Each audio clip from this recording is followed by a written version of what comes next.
That's right, JD. It's going to be a great summer as we look forward to that. And also, real quickly, we want to update everybody about the situation at the Veterans Affairs Medical Center in Fayetteville, North Carolina. It's now returning to normal operations after being evacuated and placed on lockdown earlier today. The reason, a bomb threat. Emergency officials had given the all clear after the facility was searched, according to a VA spokesperson. And early this morning, most of the patients and workers were moved outside for about 2 hours while that search was conducted. Again, no bomb was actually found. Now on more on the VA scandal itself. Support for Secretary Eric Shinseki is crumbling. Several Democrats, including Mark Udall, Kay Hagan, and John Walsh of the Senate, are all now piling on, calling for Shinseki to step down immediately. Also, Senator John McCain is asking the FBI to investigate any criminal activity that may have taken place at the VA.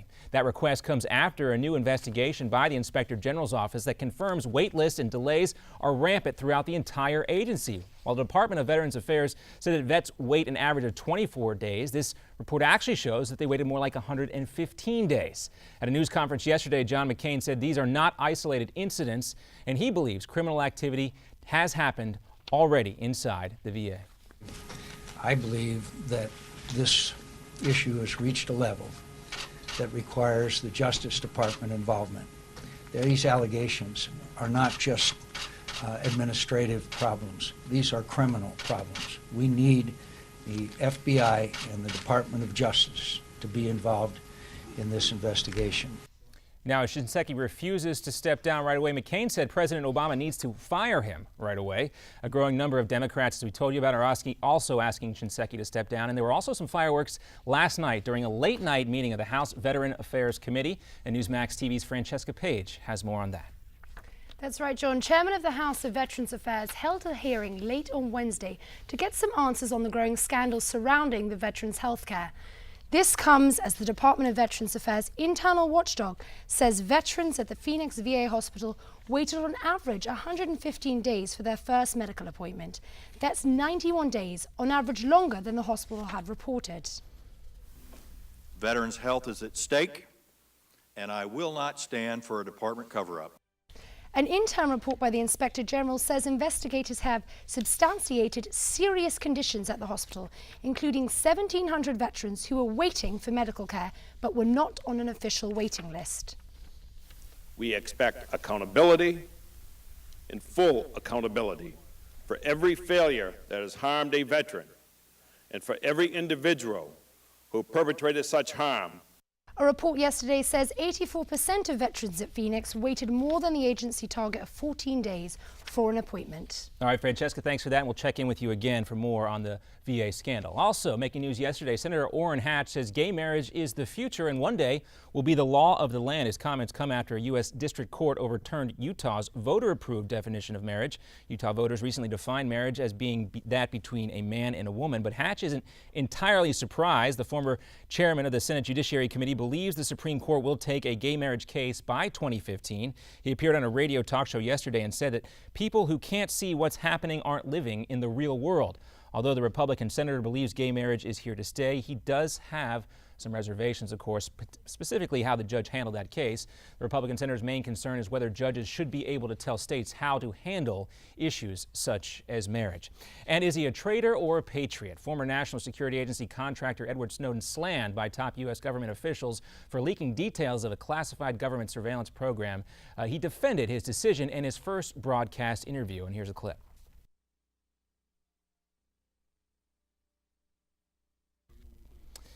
Well, Snowden said that he thinks the most important thing to remember is that there have been times throughout American history where doing what is right is not the same as doing what is legal. He feels like he was justified in his decision. Meanwhile, Secretary of State John Kerry called Snowden a fugitive and challenged him to, quote, man up and come back to the United States to face justice. Snowden is temporarily living in Russia under asylum. In the interview, he said he would like to come home, and we'll also have more in reaction to the Snowden interview from Michael Hayden, the former head of the CIA and the NSA. Well, get ready to hear more about the immigration debate. House Speaker John Boehner says the White House is, quote, playing politics when it comes to immigration. The Obama administration recently delayed a review of deportation policies in hopes that Congress will approve legislative reforms surrounding immigration. President Obama has warned Republicans that he will use executive powers if they don't pass immigration reform by August. Boehner says that's while he's interested in fixing the problem, Obama's handling of health care has eroded the trust that his administration can properly reform and implement those reforms. And speaking of health care, we want to know what Florida is doing about the VA. Coming up later in the show, we've got a one-on-one interview with Florida Governor Rick Scott, why he says the VA issue is so personal to him, also more about his lawsuit that he filed against the VA in Florida coming up. And also today, new information about that missing Malaysian airline flight. Officials now say, and they're admitting, that the area that they have been searching probably is not the right place to be looking. The agency in charge of the search has found no trace of the missing plane after scouring 333 square miles of the southern Indian Ocean off the coast of Australia. The 4 acoustic pings at the center of the search for Flight 370 are no longer to believe to have come from that plane's black boxes. The underwater search for the airliners has been suspended for a couple of months while more powerful sonar equipment is brought in. No telling how much that search has cost while they continue to look in the wrong area. And $3 billion. That's what Apple is dishing out to buy Beats Electronics. It's the most expensive acquisition in Apple's 38-year history, a price that the company is paying to counter a threat posed to its iTunes music store. Beats Electronics primarily sells headphones, speakers, and audio software. The price consists of $2.6 billion in cash and $400 million in Apple stock that will vest over a period of unspecified time. The deal is expected to close sometime before the end of September. And a Russian spacecraft carrying 3 men, including 1 American, docked successfully at the International Space Station on Thursday following a flawless launch. They're joining 2 Russian astronauts, and the American have been there at the space station since March. The Russian and U.S. space agencies have continued to cooperate despite friction between the 2 governments over the situation in Ukraine. NASA depends on Russian spacecraft to ferry crews to the space station and pays Russia $71 million for that trip. And we're approaching now the 70th anniversary of the D-Day invasion, when Allied forces led by General Dwight David Eisenhower began to turn back the Nazi invasion that had spread across Europe. President Obama and a number of other heads of state will be in Normandy for the anniversary, but we want to focus today on the heroes who walked into heavy artillery fire with the hopes of taking places like Omaha Beach, where Command Sergeant Major William Ryan came ashore during one of the most hellacious gunfights of all time. The craft carrying Command Sergeant Major Ryan took a direct hit from a German 88 millimeter artillery gun. Still, he waded into the water several times to retrieve the wounded and dead. Finally, 2 men, seeing he was losing his unconsciousness, drug him ashore. But here is that veteran on his memories of D-Day. If I talk about a cemetery and the national anthem it taps, I get emotional. I can feel it right now. When I go to cemeteries, as often as I've gone there, it gets me. It still gets me. I can feel it right now. I don't care how tough you are. It gets you. It gets you. Well, no one would question that gentleman's toughness at all. Anybody who came ashore during the D-Day invasion. 70 years later, Command Sergeant Major Ryan still gets emotional, as you see, when he recalls the massive invasion on the beaches of Normandy during World War II. And it was on that day, June 6, 1944, that 100,056 Allied troops crossed the English Channel. And we're talking about how states are going to deal with the problems at VA medical centers. Florida Governor Rick Scott now is planning to sue the Department of Veterans Affairs for what's been going on in Florida. Officials are saying that the state inspectors have been denied access to VA hospitals throughout Florida.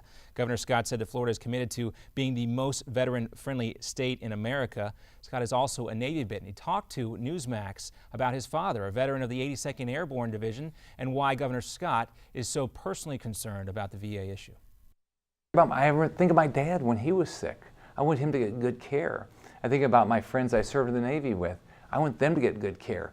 We have 1.5 million veterans in our state. I want them to get good care. But yeah, it's very personal to me that somebody that went and defended our country and defended our freedom, and they're still doing it, they're going to come home and not get good care. That doesn't make sense. That is our exclusive interview with Governor Rick Scott. We'll have more on that coming up later in the show. And again, Governor Rick Scott of Florida planning on suing VA medical centers in Florida so that medical inspectors can get access to facilities in that state. Scott is also a former hospital executive, and he added that he favors letting private hospitals provide care to veterans in a sort of a bid for service type situation to help expedite those long wait times we've heard so much about. Meanwhile, over in Ukraine, rebels shot down a government military helicopter today amid heavy fighting around Sloviansk. 14 Ukrainian soldiers were killed, according to a general, and also according to Ukraine's acting president. He told the parliament that rebels used a portable air defense missile to bring down that helicopter. The question is where they got that missile from. Sloviansk is a city of 120,000 residents, 100 miles from the Russian border. It's become the epicenter of fighting between pro-Russian insurgents and Ukrainian loyalists.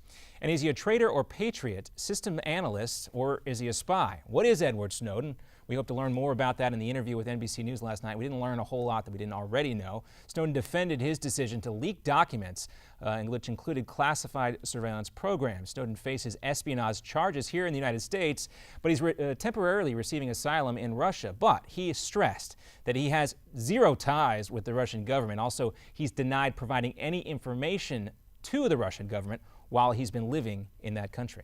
So I have no relationship with the Russian government at all. I've never met the Russian president. I'm not supported by the Russian government. I'm not taking money from the Russian government. I'm not a spy. He's never met the Russian president, but important to note, before he did this interview with NBC News, which also has a partnership with Glenn Greenwald, who introduced us to Edward Snowden, Snowden did a Skype interview with the Russian president, Vladimir Putin. We all remember that. Also, Secretary of State John Kerry called Snowden a fugitive and challenged him to, quote, man up and come back to the United States. Snowden said in the interview he would like to go home, but he can't because the United States took his passport.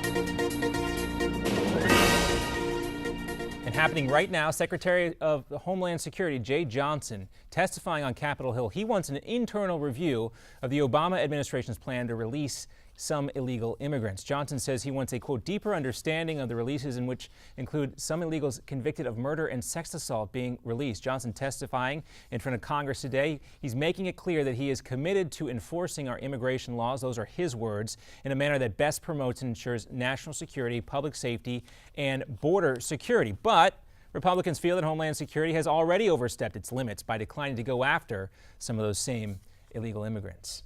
And earlier this week, President Obama asked Johnson to delay his review of those deportation policies. Some Republicans, including John Boehner, say the president is playing politics with immigration. Francesca? Chairman of the House Veterans Affairs held a late hearing Wednesday to get some answers on the growing scandal surrounding veterans' health care. This comes as the Department of Veterans Affairs internal watchdog says veterans at the Phoenix VA hospital waited on average 115 days for their first medical appointment. That's 91 days on average, longer than the hospital had reported. Veterans' health is at stake, and I will not stand for a department cover-up. An intern reported by the Inspector General says investigators have substantiated serious conditions at the hospital, including 1,700 veterans who are waiting for a medical care, but were not on an official waiting list. All right, Francesca, certainly more to come on that. And check this out right here. No driver, no brakes, no big deal. Check out the car of the future coming to us from Google. Google's fully autonomous self-driving car could be sharing the road with drivers in California within just a couple of years, according to a post in the company's blog. But before that happens, California's Department of Motor Vehicles must first write the rules of the road for driverless cars. While Google has been experimenting, I should say, with self-driving cars for years, this vehicle is the first prototype they have unveiled to the public. 1 minute he's signing autographs and the next minute he's attacked. Brad Pitt was at the Hollywood premiere of Maleficent when he was hit. The man hopped in a barrier and struck Pitt in the face, according to police. The suspected attacker is a 25-year-old man who is a serial troublemaker at celebrity events. He was arrested. Big, important meeting happening on Capitol Hill today. Right now, Jay Johnson is testifying in front of a congressional committee. The Secretary of Homeland Security says that he wants a deeper understanding of the Obama administration's decision to release illegal immigrants. However, some Republicans are saying that Homeland Security is failing to do its job. Earlier this week, President Obama asked the Homeland Security Department to delay its deportation review. During the testimony today, Secretary Johnson said that his primary obligation is, in fact, to uphold the law. I am appointed by this president. My political loyalty is to him. I have a higher obligation to the law, to the Constitution and the laws duly enacted by this Congress.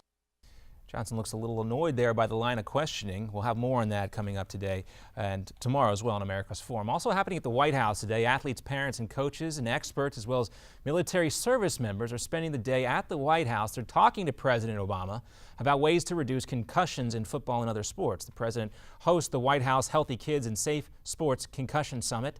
Some of the organizations sending representatives to the event include the NFL, the NCAA, and the National Institutes of Health. The companies have contributed millions of dollars in research to new safety measures. Some companies have anyway. Nearly 250,000 children and young adults go to emergency rooms each year with concussions and other brain injuries sustained in sports, according to the White House. Meanwhile, no shortage of international and domestic problems as well happening in the United States as well. About 24 anti-drone protesters greeted those entering the United States Military Academy yesterday, piggybacking their message onto the fanfare of the graduating cadets at West Point and a visit by the president there. Protesters held signs bearing anti-drone messages, while Obama delivered a commencement speech outlining his national security blueprint. In the midst of a military drawdown in Afghanistan, protesters asked drone operators to refuse to pilot those machines.